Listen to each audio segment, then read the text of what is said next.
everybody, Jeremy Cordeaux here, Peter Clayton behind the camera, the Court of Public Opinion in the garage.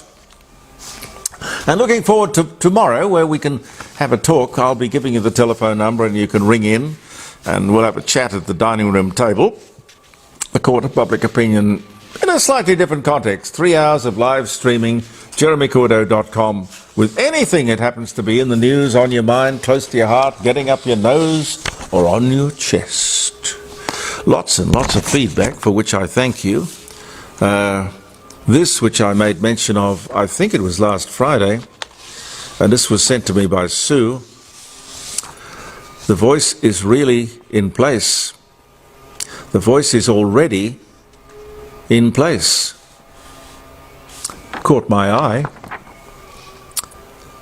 Main office is located in Canberra.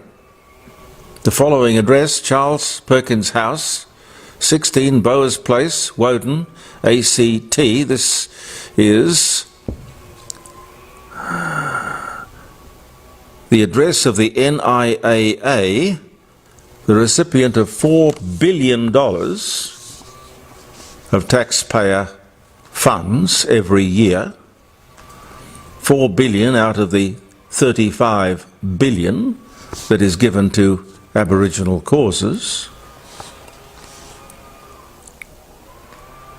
This is the website,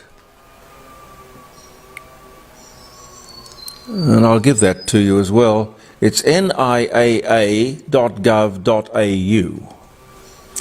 This is the website every Australian should be aware of. This is the website of the National Indigenous Australians Agency. This is a government-funded body tasked with improving, now listen to this, sounds familiar? Charged or tasked with improving the lives of Aboriginal Australians, to advise government on ways and means to do this. You can read their mission statement and you will discover a very simple truth. Their role is exactly the same as the proposed voice to Parliament. It is already there. This body is not new. It has been using public funds for some time to do exactly what the voice is now proposed to do. There is not a little, or this is not a little back office, a government-funded sideshow. This organisation has some 1,300 employees. It has offices all over Australia, in every city in the country, and more importantly, costs the taxpayer last year over $4 billion to run. Before we vote for a new version of the NIAA, we are entitled to ask a few questions of our government. What is the material difference between the voice and the NIAA? Sue? Very good question. What are actual differences this body has made to the Aboriginal people in the time that it has been working and running? While the voice replaces, or will the voice replace the NIAA, or be in addition to the NIAA? How can the voice do better than the NIAA and the $4 billion they spend every year to achieve their results? I, of course, would ask, does anyone check on their results? If the NIAA was doing its job, Sue says, the voice would not even be a discussion. Yet what do? We just keep right on paying them. Well, speaking of paying them, a lot of people are worried about the money that this Yes campaign is throwing around. Clearly, a television commercial such as the one they previewed on the weekend, very expensive exercise, very professional. And you have to spend probably, I don't know, I've got no idea what the rule of thumb would be. 10 times what you spent on production to get it exposed on television. The amount of money would be mind-boggling. Maybe $10 million plus production. There's a 1-minute version, there's a 30-second version, there's a 15-second version, and of course there's the big 4-minute version. As I say, very good, very slick, very good. There's a lot of money involved in this exercise. But I'm encouraged by the fact that Australians are not easily fooled. Look at Clive Palmer, for example. Clive Palmer, who spent, I'm told, $60 million. $60 million! And I think he got 1 Senate seat. You know, I was on the air at the time, and I remember the Clive Palmer ads were very thick on the ground. At least 2 or 3 every hour. Then there were the full-page advertisements. You must remember that. All he got was 1 Senate seat. So we are a discriminating lot, ladies and gentlemen. We're not easily fooled. And I'm not particularly worried about this advertising campaign, because you can put lipstick on a pig, but it's still a pig. Prime Minister, think about it. You can put lipstick on a pig, but it is still a pig. Now the Yes people have the song. Could I suggest, Pete, you might have a suggestion as well. A song for the no vote. I don't know. Oh, that I hadn't had time to think about. Yeah, I'm sorry, I sprung that on you. No, I had time to think about it. I suggest the song for the no vote, if indeed they're going to make a commercial, I don't know, maybe they're not. I am, you are, we are Australia. Exactly. Yeah. Yeah. We are one, but we are many. The Seekers song. You know it? Great song. I think that is a fine alternative anthem for Australia. I've always thought that. Bruce Woodley wrote it, I think, from memory.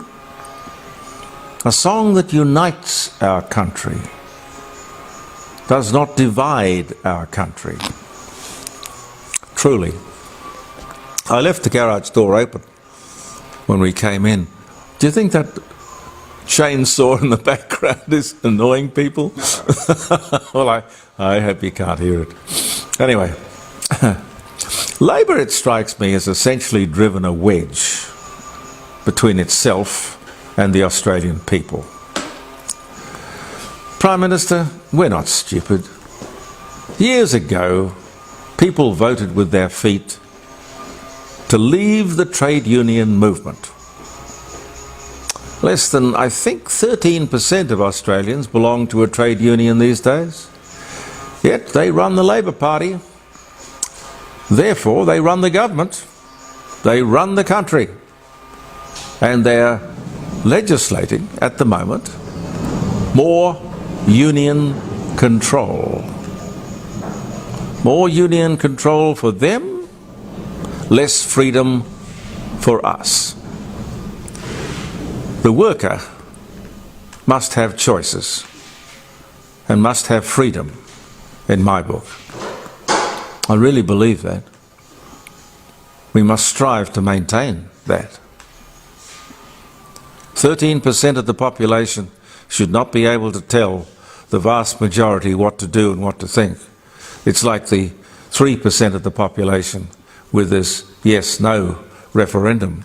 3% can't tell 97% of Australia what to do, what to think, and where to go, and what to do. I saw something interesting the other day. 60,000 jobs are available in rural and outback Australia. That's amazing. I don't know what sort of skills you'd need out there, but I guess that's what attracts the backpackers that we were talking about yesterday. 60,000 jobs available in rural and outback Australia. I sort of come from a generation where if, and it didn't include me, but if you had contacts and you had a bit of money, you'd send the teenage kid on a gap year out to do some jackarooing or some jillarooing. I would have loved that, in a sense. You, Pete? Oh, yeah. Would have been great fun. I wish I had.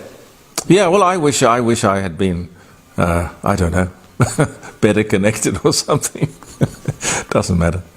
The Victorians are pushing ahead with a separate law for Aboriginals. I thought I might mention that to you, different to the law that applies to other citizens. Now, this is dangerous, it's racist, and it really should be stopped, lest we become a new Australian version of the South African apartheid system, which, of course, was condemned around the world. They may sort of shelve that for a while till the yes-no vote thing's gone through, because they don't want to confuse us. Pharmacists, I don't know if you saw it, pharmacists demonstrating in federal parliament on Monday afternoon. They were, in fact, thrown out of the federal parliament for making a disturbance. I guess if you disturb somebody else's means of earning a living, you're going to have an argument. All of this is strangely similar to the Qantas Qatar issue. Forces brought to bear to keep it cosy for Qantas.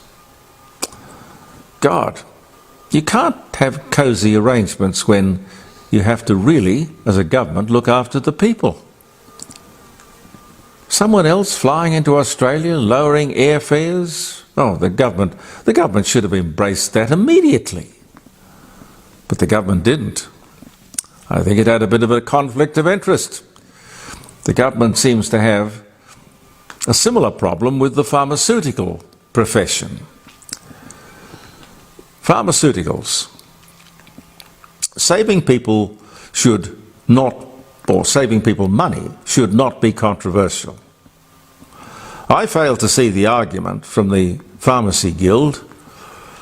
Okay, so instead of going in every month to get a prescription for 30 days, one can go in and get one for 60 days. I think it makes perfect sense. What's the problem? Is the pharmacy doing twice the work? Well, if so, they should get twice the dispensing fee. If not, they don't. Pretty simple. I save my shoe leather and save... it just streamlines it, doesn't it? Not something that I would have imagined would have people demonstrating in our House of Parliament in Canberra. How did that fly get in here? Front door. Front door. People talk about Anthony Albanese not looking at this entire document, this Uluru message from the heart. Something close to home to the South Australian government and the Business Council here. They all signed off on the merger between the universities in our city, the Adelaide University and the University of South Australia. And I gather from the news story, the government is guaranteeing $450 million to help with the merger. And listen to this, all without the government or the business leaders, all without them even looking at the documents which detailed what was involved and the business plan. Now, this is blind trust?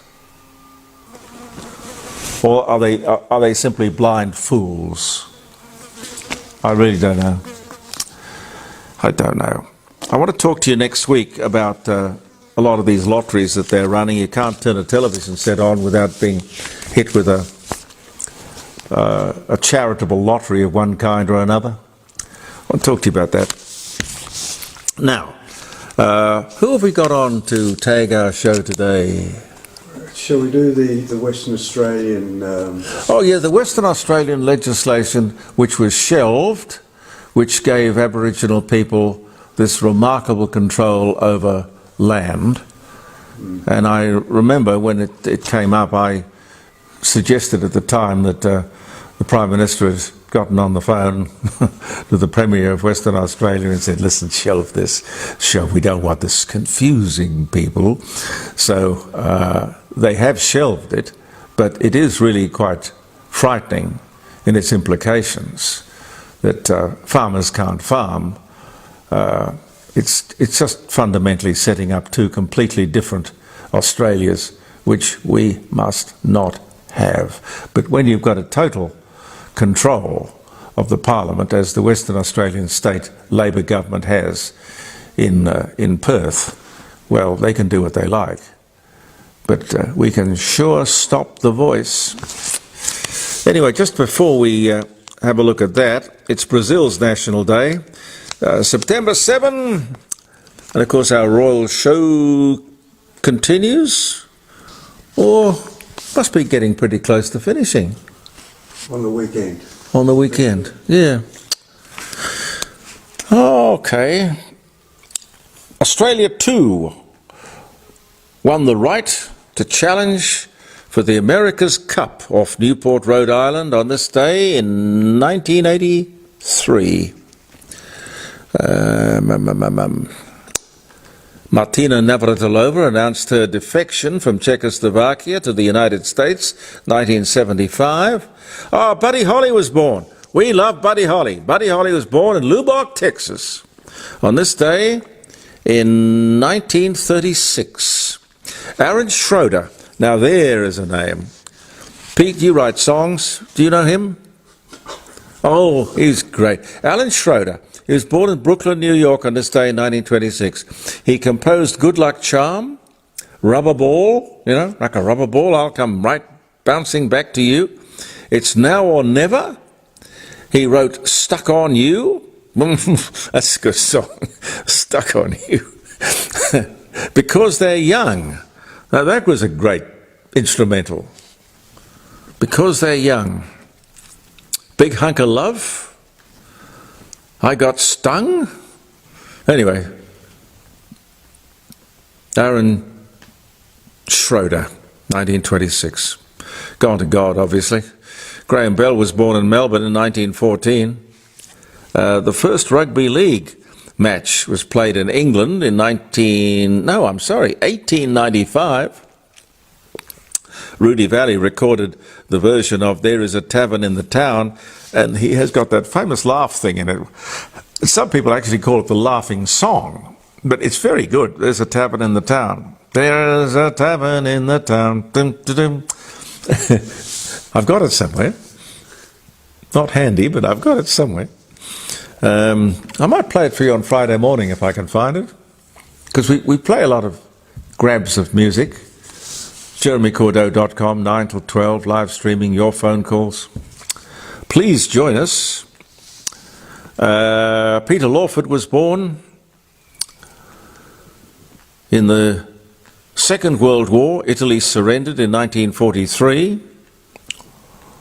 The Italian rifle, it's a bit like the French rifle. I'm French, so I say it against myself. You know how you can tell a French rifle, Pete? Curious. Never fired, dropped once. Well, we are lovers, we're not fighters. Anyway, I'll leave that there. Anyway, happy birthday or happy wedding anniversary if it's a day of celebration. Memorable day for you. Every day is memorable. Have a look at this. A little example of what we should be cognizant of with this upcoming referendum.